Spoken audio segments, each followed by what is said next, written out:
Let's talk about some red flags that I think should genuinely disqualify somebody from being an adoptive parent.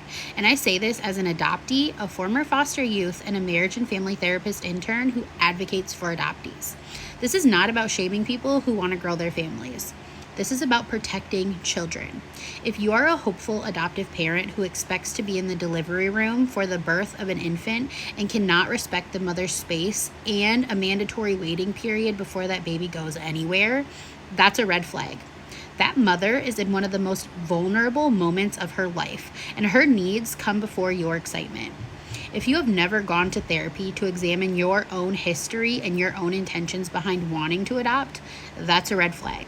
Because unexamined wounds don't disappear when a child enters your home. They typically get passed down or projected. If you believe that a good adoption isn't traumatic, that's also a red flag, because adoption always involves loss.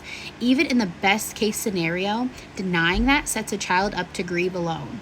If you only want a baby or a very specific kind of child, that's a red flag, because you're describing a preference, not a calling to parent. If you intend to never tell a child they're adopted, that's also a red flag, and in many cases, it causes serious psychological harm when the truth eventually surfaces, and it almost always does. And if you're pursuing foster care specifically to adopt because it's more accessible or less expensive, that's a huge red flag, because foster care exists first and foremost for family reunification.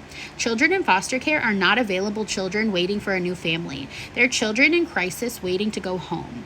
Adoption is not a family building tool. It's a child welfare intervention, and children deserve parents and people who understand the difference.